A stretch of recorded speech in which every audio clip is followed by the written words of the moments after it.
السلام علیکم ورحمۃ اللہ وبرکاتہ۔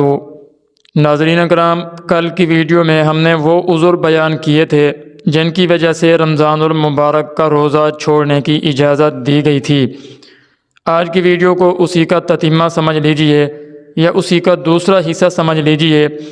آج کی ویڈیو میں وہ عذر بیان کیے جائیں گے جن کی وجہ سے رمضان المبارک کا روزہ توڑنے کی اجازت دی گئی ہے،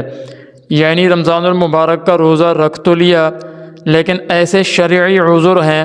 ان میں سے کوئی بھی عذر اگر انسان کو پیش آ جائے تو اس عذر کی وجہ سے رمضان المبارک کا روزہ توڑنے کی اجازت ہے اور پھر بعد میں اس کی قضا کر لی جائے گی۔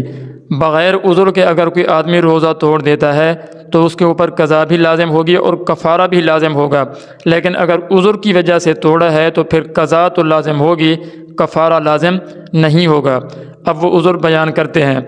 نمبر 1، کسی کو قتل کی دھمکی دے کر روزہ توڑنے پر مجبور کیا جائے، یعنی کسی آدمی کو کسی نے قتل کی دھمکی دی کہ اگر تو روزہ نہیں توڑتا تو میں تجھے جان سے مار ڈالوں گا۔ اب یہ جو قتل کی دھمکی ہے، اس کی وجہ سے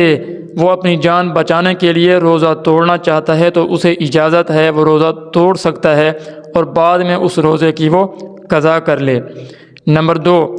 کسی کو اتنی بھوک اور پیاس ہو کہ اس بھوک اور پیاس کی وجہ سے ہلاکت کا خدشہ ہو، یا ایسی بیماری ہو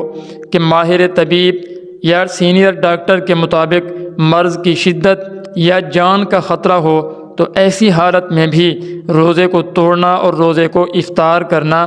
جائز ہے۔ جائز ہی نہیں صرف بلکہ واجب ہے، کیونکہ جان بچانا انسان کے لیے فرض ہے، تو ایسی حالت میں روزہ توڑنا واجب ہے، بعد میں پھر اس روزے کی وہ آدمی قضا کر لے گا۔ نمبر 3، روزے کی حالت میں عورت کو حیض کا خون آ جاتا ہے یا اسی طرح نفاس وغیرہ کا خون آ جاتا ہے تو اس وجہ سے بھی اس کا روزہ خود بخود ٹوٹ جائے گا، اس کو روزہ افطار کرنے کی اس حالت میں اجازت ہے اور پھر بعد میں وہ اس روزے کی قضا کر لے گی۔ یہاں پر ایک اور بات بھی نوٹ فرما لیجئے کہ بیمار یا مسافر یا اسی طرح حیض و نفاس والی جو عورتیں ہیں جن کے لیے رمضان کے اندر روزہ نہ رکھنے کی اجازت دی گئی ہے کہ وہ روزہ نہ رکھیں، اب یہ جو روزہ نہیں رکھیں گے تو ان کو بھی چاہیے کہ رمضان کے احترام کی وجہ سے یہ سب لوگوں کے سامنے کھاتے پیتے نہ پھریں بلکہ رمضان المبارک کا احترام کریں۔ اگرچہ ان کو کھانے پینے کی اجازت دی گئی ہے، کھانا پینا جائز ہے، لیکن رمضان کے احترام کی وجہ سے سب لوگوں کے سامنے کھاتے پیتے نہ پھریں بلکہ رمضان المبارک کا احترام ان کے لیے ضروری ہے۔ اللہ رب العزت عمل کرنے کی توفیق عطا فرمائے۔